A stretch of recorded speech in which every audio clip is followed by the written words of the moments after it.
বন্ধুরা, আমি Nilima cooking show থেকে আজকে বানাতে চলেছি। আমি চিকেন বানাবো। এই যে আমি ক্যাপসিকাম দিয়ে, ক্যাপসিকাম, কাঁচা লঙ্কা, পেঁপে, টমেটো সব দিয়ে আমি আজকে চিকেনটাকে বানাবো। কাঁচা লঙ্কা ক্যাপসিকামের চিকেন হবে এটা। এই যে আমি চিকেনও নিয়ে এসেছি বাজার দিয়ে, সব রেডি করা হয়ে গেছে। খালি মশলাটা রেডি করে আমি এবার কী করে বানাচ্ছি আপনারা সাথে থেকে দেখতে থাকুন। ক্যাপসিকামটাকে কেটে আমি রেডি করছি।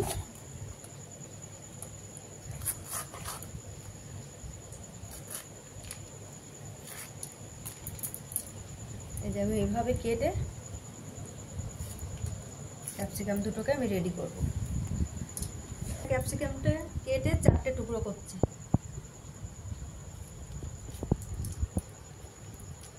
চারটাকে 8টা বানিয়ে দিলাম। এই যে এইভাবে আমি কেটে নিয়েছি।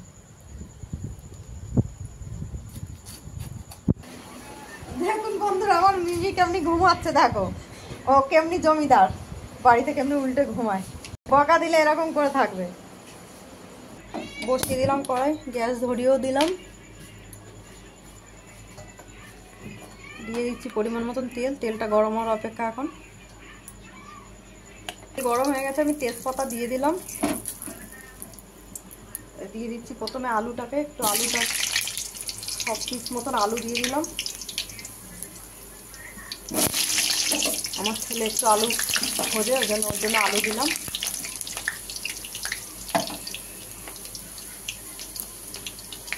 আর দাদাভাই খোঁজে পেঁপে, যে পেঁপে দিয়ে দিলাম। পেঁপেটাকে একটু ভেজে তুলে নেব। পেঁপে আর আলুটাকে তুলে নেব ভেজে। ভাজা হয়ে গেছে, আমি তুলে নিচ্ছি। এবার দিয়ে দিচ্ছি ক্যাপসিকামগুলো।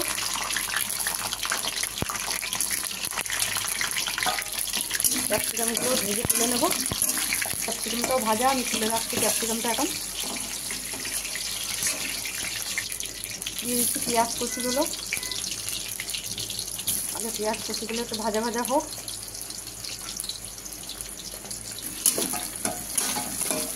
আর দিয়ে দিচ্ছি আমার আদা রসুন, এই যে ঘষে রেখেছি আদা রসুন ঘষাটা।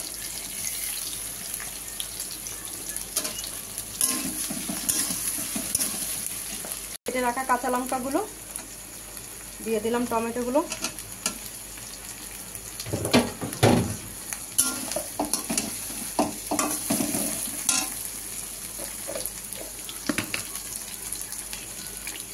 দিয়ে দিচ্ছি, হলুদ গুঁড়ো পরিমাণ মতন দিয়ে দিচ্ছি, 1.5 চামচ মতো লঙ্কার গুঁড়ো, সঙ্গে 2 চামচ ধনে জিরে গুঁড়ো মতন নুন। আচ্ছা, এটাকে কষে নিয়ে আগে, তারপরে বাকি সব দেবো আস্তে আস্তে। আমার আলু, পেঁপে আর ক্যাপসিকাম আর দিয়ে দিচ্ছি আমার চিকেনগুলো ঢেলে। এবার আমি এইভাবে আস্তে আস্তে কষতে থাকবো। বন্ধুরা, আমার কষা প্রায় হয়ে এসছে, আর একটু কষা হবে। সব মশলা দেখুন গলে গেছে, একদম নরম হয়ে ঘেটে গেছে।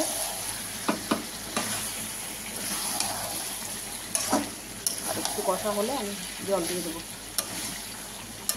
আমার চিকেনও সেদ্ধ হয়ে গেছে, আলুও সেদ্ধ হয়ে গেছে, পেঁপেও সেদ্ধ হয়ে গেছে, মশলাটা গলেই গেছে। অল্প করে জল দিয়ে আমি এখন ঢাকা দেবো।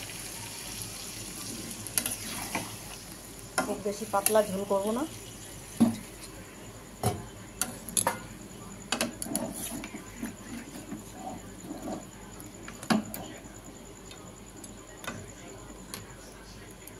আমি দিয়ে দিচ্ছি ঢাকা।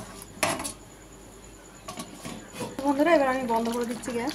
আমার তরকারি পুরো রেডি, দেখুন।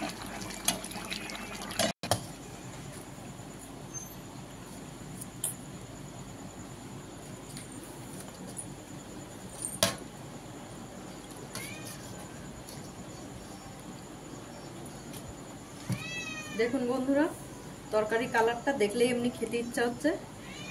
খুব সুন্দর হয়েছে। ওটা দিয়ে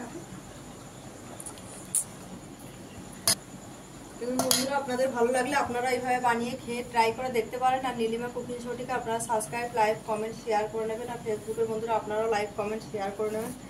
আর নীলিমা কুকিং শো বলে পেজ খোলা আছে, সেখানে আপনারা ফলো করে লাইক, কমেন্ট, শেয়ার করে দেবেন।